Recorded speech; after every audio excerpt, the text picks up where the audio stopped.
Meus irmãos, minhas irmãs, esta manhã de culto, de adoração, de louvor a Deus, precisa ser também uma manhã de reflexão. É aquele instante em que a gente para ouvir a voz de Deus. É aquele momento em que o crente, que crê na palavra de Deus como infalível, inerrante, não ouve o pregador. Mas nas palavras do pregador, ele captura aquilo que ele sabe que é Deus falando com ele. E inclina a sua alma para obedecer o que Deus está falando. Nesta manhã, eu quero falar sobre a idolatria.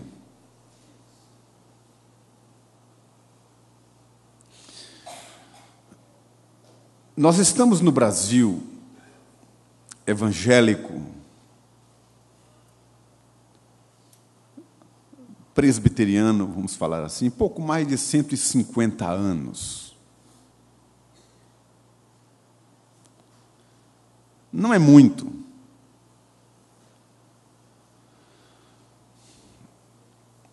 E a nossa denominação, ou o povo evangélico, enfrentou durante muito tempo o conflito da idolatria, ou o conflito com o idólatra. Talvez você não saiba disso, e até vou explicar por que você não sabe. Mas havia uma ênfase tão grande, uma devoção tão grande, uma entrega, uma crença no ídolo. Eu ainda me lembro, eu era garoto, adolescente, e eu acompanhava evangelistas pregando nos interiores.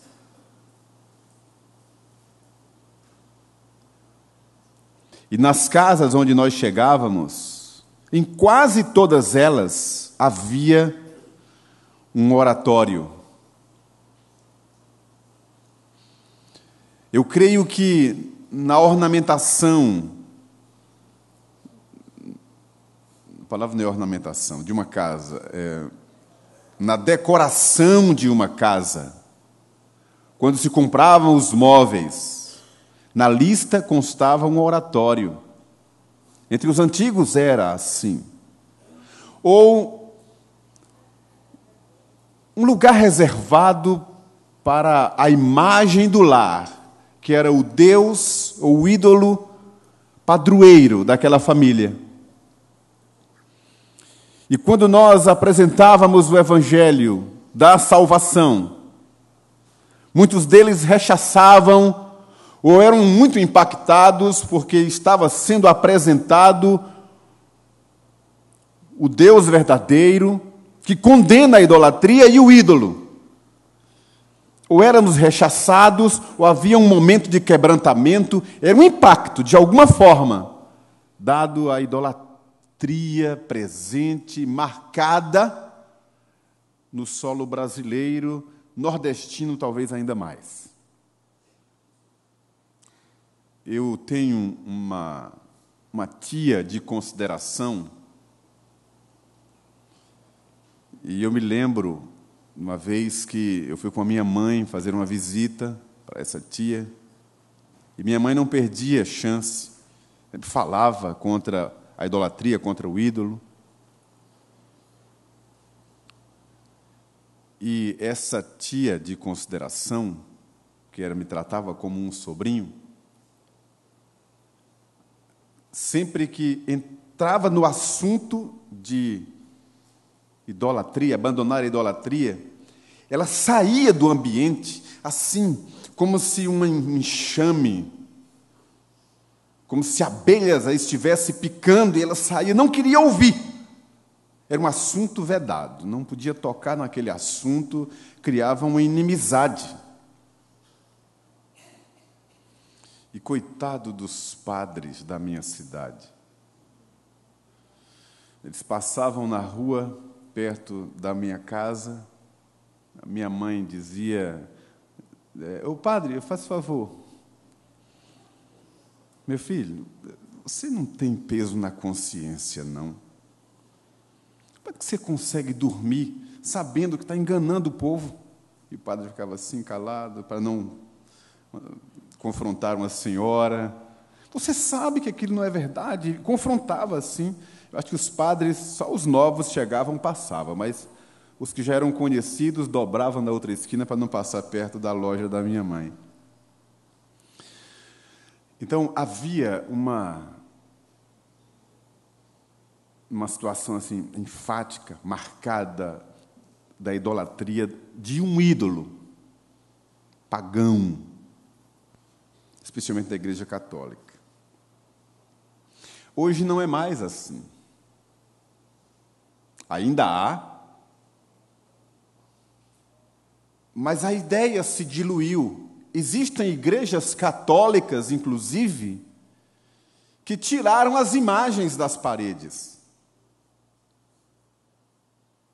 Outras, na sua pregação para os seus ouvintes, para os seus fiéis, os padres, os sacerdotes, já nem tocam mais nesse assunto. Evitam falar, enfatizar a questão do padroeiro, de um ídolo, de um Deus a quem se deve adorar, sobre os santos, a invocação dos santos.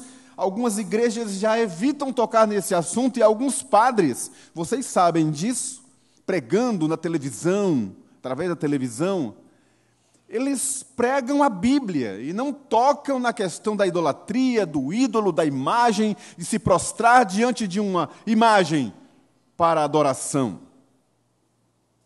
A coisa se diluiu, ficou meio difusa para enganar a muitos.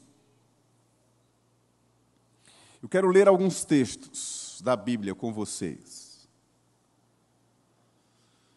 Vou mostrar o tipo de idolatria que a Bíblia condena e o que significa isso, inclusive para hoje, mesmo com essa coisa difusa, diluída, em que as pessoas falam do Evangelho, falam de Jesus, só no final da história é que misturam com um ídolo ou outro. Mas eu quero ler alguns textos com vocês.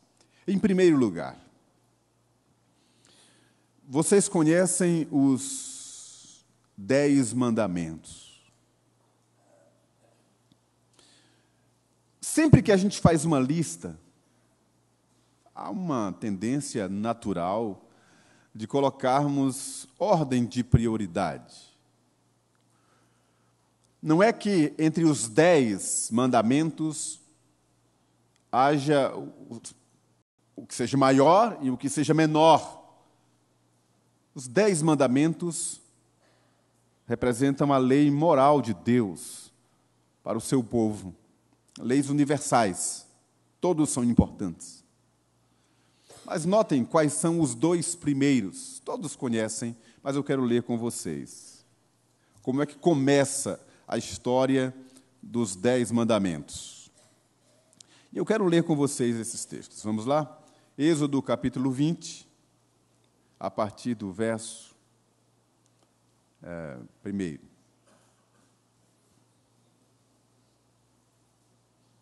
De 1 a 6. Vamos ler juntos, por favor.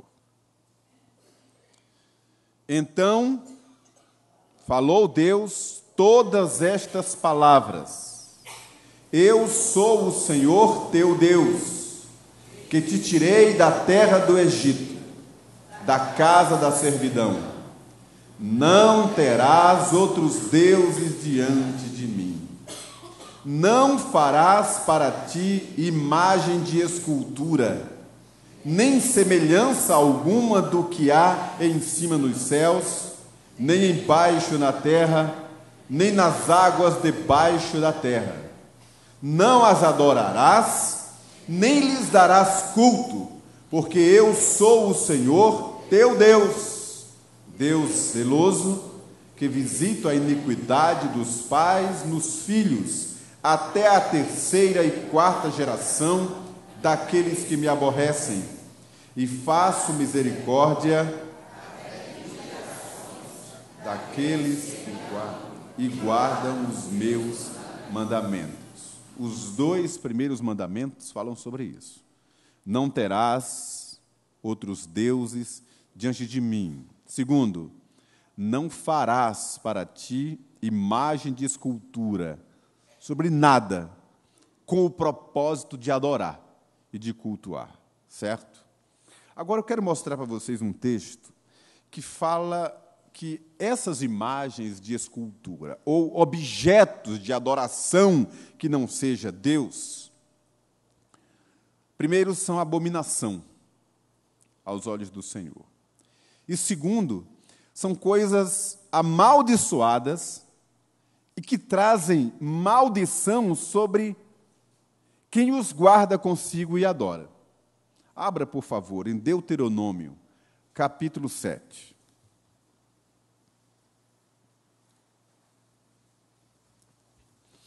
Versos 25 e 26, eu quero ler com vocês também. Deuteronômio, capítulo 7, versos 25 e 26. E você pode ir anotando esses textos, guardando para você mostrar para as pessoas. Leiamos. As imagens de escultura de seus deuses queimarás. A prata e o ouro que estão sobre eles não cobiçarás, nem os tomarás para ti, para que te não enlaces neles, pois são abominação ao Senhor teu Deus. Não meterás, pois, coisa abominável em tua casa, para que não sejas amaldiçoado semelhante a ela. De todo a detestarás e de todo a abominarás, pois é amaldiçoada. E não mudou essa história. Continua sendo assim. Quando você conversa com um idólatra e mostra-lhe um texto como este, possivelmente ele vai dizer para você: nós não adoramos, nós veneramos, respeitamos, ou qualquer outro termo, mas a verdade é que o que se inclina a um ídolo pagão reconhece nele atributos divinos, de benefícios, de intercessões, de bênçãos que deles podem vir. Eu já vi várias vezes, ao vivo e em cores, e pela televisão, pessoas devotas, chorando, fazendo preces específicas, clamando àquele ídolo, seja um dos apóstolos, seja a imagem de Maria, a mãe de Jesus, que para muitos, vocês sabem disso, não é uma pessoa que merece respeito, consideração, o direito de ser imitada, porque a Bíblia diz que devemos imitar a fé dos antigos, mas eles a têm como uma quarta pessoa da Trindade, como alguém que foi assunta aos céus, sem passar pela morte, e uma série de outros atributos divinos que a Bíblia não dá. A própria oração de Maria descarta isso. Ela mesma orou a Jesus a Deus, o Pai, e disse que ela era pecadora e que Jesus era o seu redentor. Então, não tenho que se discutir para quem conhece a Escritura, mas na ignorância da idolatria vã, eles a colocam num posto de deusa, que ela, na verdade, não é. Isso é idolatria vã que ofende a santidade de Deus. Não terás outro de mim.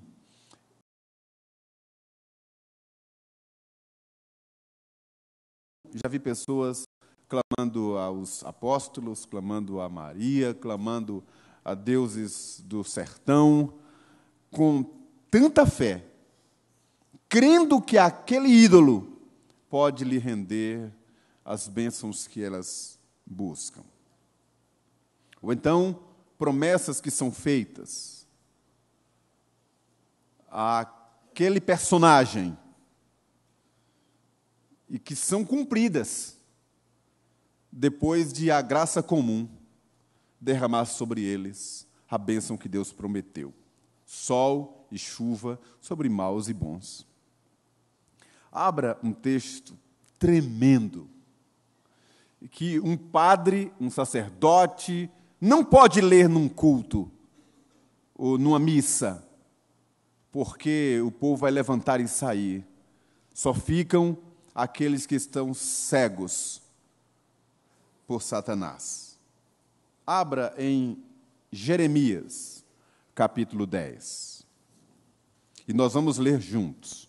Eu quero que quem está acompanhando pela internet ouça a voz da igreja lendo o texto. Então, por favor, abra Jeremias, capítulo 10, e vamos ler estes versos.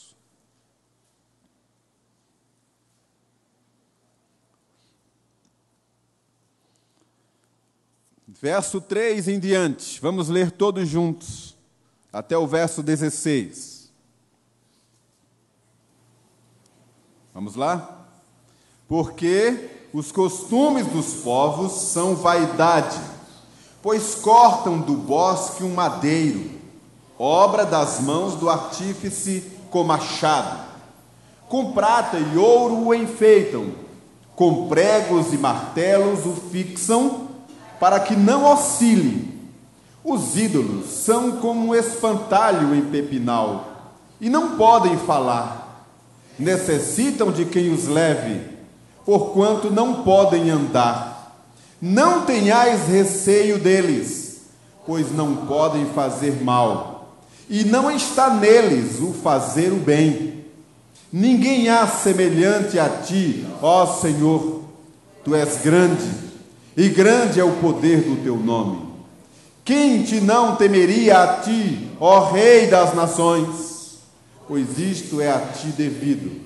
Porquanto, entre todos os sábios das nações, e em todo o seu reino, ninguém há semelhante a ti. Mas eles todos se tornaram estúpidos e loucos. Seu ensino é vão e morto, como um pedaço de madeira.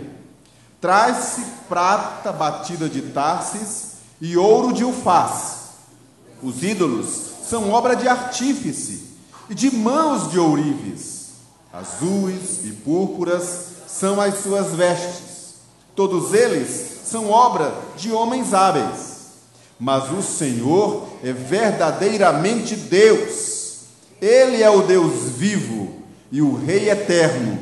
Do seu furor treme a terra, e as nações não podem suportar a sua indignação. Assim lhes direis: os deuses que não fizeram os céus e a terra desaparecerão da terra, de debaixo destes céus. O Senhor fez a terra pelo seu poder, estabeleceu o mundo por sua sabedoria, e com a sua inteligência estendeu os céus. Fazendo ele ribombar o trovão, logo há tumulto de águas no céu, e sobem os vapores das extremidades da terra. Ele cria os relâmpagos para a chuva, e dos seus depósitos faz sair o vento. Todo homem se tornou estúpido e não tem saber. Todo ourives é envergonhado pela imagem que ele mesmo esculpiu, pois as suas imagens são mentira e nelas não há fôlego. Vaidades são, obra ridícula. No tempo do seu castigo virão a perecer. Não é semelhante a estas aquele que é a porção de Jacó, porque ele é o Criador de todas as coisas, e Israel é a tribo da sua herança. O Senhor dos exércitos é o seu nome. Aleluia. Verso 14 diz que as suas imagens são mentira. Agora vejam outro texto que vamos ler, igualmente fulminante. Vamos para o profeta Isaías. Capítulo 44. Isaías 44, a partir do verso 12. Tempere aí a sua garganta e vamos ler este texto. Com a mesma empolgação, lendo esta maravilha de Escritura. Isaías 44, de 12 a 20. Leiamos. O ferreiro faz o machado, trabalha nas brasas, forma um ídolo a martelo e forja-o com a força do seu braço. Ele tem fome e a sua força falta, não bebe água e desfalece. O artífice, em madeira, estende o cordel e com o lápis esboça uma imagem. Alisa-a com a plaina, marca com o compasso e faz a semelhança e beleza de um homem que possa morar em sua casa. Um homem corta para si cedros, toma um cipreste ou um carvalho, fazendo escolha entre as árvores do bosque. Planta um pinheiro e a chuva o faz crescer. Tais árvores servem ao homem para queimar. Com parte de sua madeira se aquenta e coze o pão. E também faz um deus e se prostra diante dele. Esculpe uma imagem e se ajoelha diante dela. Metade queima no fogo e com ela coze a carne para comer. Assa e farta-se. Também se aquenta e diz: ah, já me aquento, contemplo a luz. Então, do resto, faz um deus, uma imagem de escultura, ajoelha-se diante dela, prostra-se e lhe dirige a sua oração, dizendo: livra-me, porque tu és o meu Deus. Nada sabem, nem entendem, porque se lhes grudaram os olhos, para que não vejam, e o seu coração já não pode entender. Nenhum deles cai em si, já não há conhecimento, nem compreensão para dizer: metade queimei e cozi pão para as suas brasas. Assei sobre elas carne e a comi. E faria eu do resto uma abominação? Ajoelhar-me-ia eu diante de um pedaço de árvore?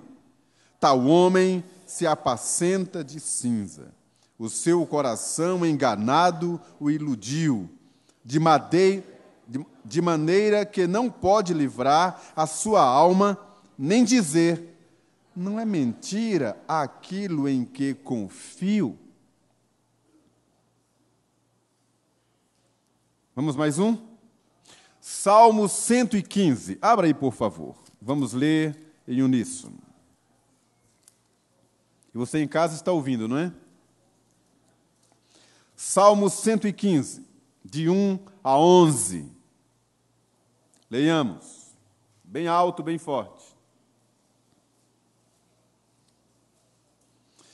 Não a nós, Senhor, não a nós, mas ao teu nome da glória, por amor da tua misericórdia e da tua fidelidade. Por que diriam as nações: Onde está o Deus deles? No céu está o nosso Deus, e tudo faz como lhe agrada. Prata e ouro são os ídolos deles, obra das mãos de homens. Têm boca e não falam, têm olhos e não veem, têm ouvidos e não ouvem, têm nariz e não cheiram. Suas mãos não apalpam, seus pés não andam, som nenhum lhes sai da garganta. Tornem-se semelhantes a eles os que os fazem e quantos neles confiam. Israel confia no Senhor. Ele é o seu amparo e o seu escudo. A casa de Arão confia no Senhor. Ele é o seu amparo e o seu escudo. Confiam no Senhor os que temem o Senhor. Ele é o seu amparo e o seu escudo. Amém. São alguns dos muitos textos que a Bíblia aponta, apresenta para combater a idolatria vã. São pessoas a quem Satanás cegou o entendimento, como o texto de Isaías que nós acabamos de ler. Não é um entendimento da pessoa, uma escolha da pessoa. É uma cegueira espiritual. Satanás faz as pessoas entenderem que o ídolo em si mesmo tem poderes, ou aquela pessoa que já morreu e que teve uma vida reta diante de Deus aqui na terra, ou que foi uma pessoa prestadora de muitos serviços, que fez muitas coisas na terra, podem ser intercessoras ou fazer milagres, atender aos pedidos, sejam quais forem, das pessoas aqui na terra. É uma cegueira espiritual. O apóstolo Paulo escreve 3 capítulos em seguida aos Coríntios, capítulos 8, 9 e 10, e fala sobre a idolatria. Ali muita coisa é dita. Dentre essas muitas coisas, ele diz, por exemplo, que o ídolo em si mesmo não é nada, mas diz uma coisa muito grave. Ele diz que atrás de cada ídolo tem um demônio. E que quem se prostra diante de um ídolo é a demônio que estão cultuando. O apóstolo Paulo fala sobre isso. E tem alguns textos, não vou ler, vou apenas citar para você, nosso tempo não permite também, que mostra que a idolatria e o idólatra tem um peso tão grande diante de Deus, que ele coloca no início da sua lista daqueles que não herdarão o reino dos céus. Paulo diz isso aos Coríntios, os idólatras não herdarão o reino dos céus. Repete aos Efésios, no capítulo 5, dentre outros, os idólatras não herdarão o reino dos céus. E para fechar o Apocalipse, dizendo quem ficará fora da cidade celestial, diz, e todos os idólatras. Aí eu paro aqui e quero pensar na gente. Eu não tenho um ídolo construído por mãos humanas, ou esculpido com o rosto de alguém para colocar na minha casa. Eu não acredito que Paulo, Pedro, João, Maria, os demais apóstolos, os pais da igreja, podem me favorecer de alguma coisa. Eu creio que só Jesus é Deus.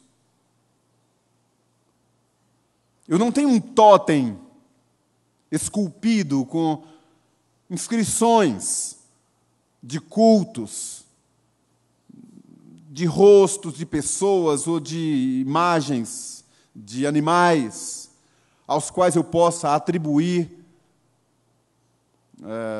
poderes. Não tenho na minha casa. Eu não creio nisso. Como era costume dos pagãos antigos. Inclusive, alguns israelitas tinham dentro de casa ídolos do lar, que eram estatuetas, que eles tiravam dos seus altares, colocavam num lugar específico, cultuava, depois guardava, mesmo os israelitas.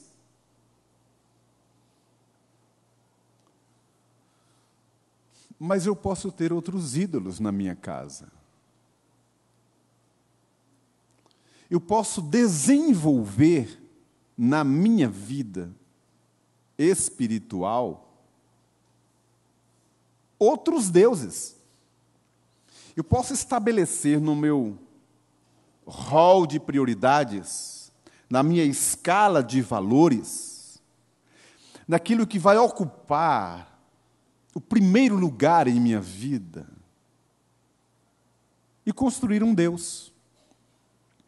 Há uma música de não é Sérgio Pimenta, é de Guilherme Kerr Neto, que fala sobre a idolatria nos tempos modernos.